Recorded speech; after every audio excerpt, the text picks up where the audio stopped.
तरफ जहां देश के लगभग हर बड़े शहर में जमीन और घर के दाम आसमान छू रहे हैं, वहीं देश में एक ऐसा शहर भी है जहां प्रॉपर्टी के रेट्स बढ़ने के बजाय घट रहे हैं और ये शहर है देश का बड़ा आईटी और एजुकेशन हब पुणे। Housing.com और इंडियन स्कूल ऑफ बिजनेस यानी ISB ने मिलकर एक रिपोर्ट जारी की है।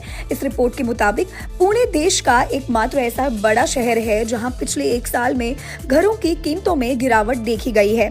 रिपोर्ट बताती है कि पुणे के हाउसिंग प्राइस इंडेक्स यानी HPI में सालाना 4 पॉइंट की गिरावट आई है। हाउसिंग प्राइस इंडेक्स एक मीटर जैसा है जो किसी शहर में प्रॉपर्टी के दामों के उतार चढ़ाव को मापता है, तो पुणे का मीटर 4 पॉइंट नीचे गिरा है। ये बात इसीलिए भी हैरान करने वाली है क्योंकि बेंगलुरु और हैदराबाद जैसे दूसरे बड़े IT शहरों में प्रॉपर्टी मार्केट अभी भी दौड़ रहा है, वहां दाम लगातार बढ़ रहे हैं। तो सवाल उठता है कि पुणे में ऐसा क्या हो गया। इस रिपोर्ट के अनुसार इस गिरावट का सीधा कनेक्शन पुणे के IT सेक्टर से है। हम सब जानते हैं कि पुणे IT प्रोफेशनल्स का गढ़ है, लेकिन पिछले कुछ समय से IT सेक्टर में अनसर्टेनिटी, एक तरह की टेंशन का माहौल है। दुनिया भर में खासकर अमेरिका में रिसेशन आने के डर से IT कंपनियों पर असर पड़ रहा है। नई हायरिंग स्लो हो गई है और जॉब सिक्योरिटी को लेकर भी लोगों में चिंता है। पुणे की इकोनॉमी काफी हद तक IT सेक्टर पर निर्भर करती है। जब IT सेक्टर में काम करने वाले लोग ही अपने भविष्य को लेकर सिक्योर नहीं है, तो वो घर खरीदने जैसा बड़ा फैसला लेने से बच रहे हैं।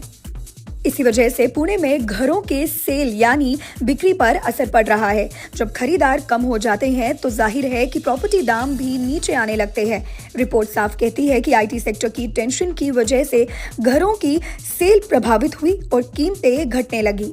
लेकिन रिपोर्ट में एक बहुत ही इंटरेस्टिंग बात सामने आई है। भले ही ओवरऑल मार्केट में गिरावट है, लेकिन पुणे में बड़े और प्रीमियम घरों की मांग पर कोई असर नहीं पड़ा है। वो डिमांड अभी भी मजबूत बनी हुई है।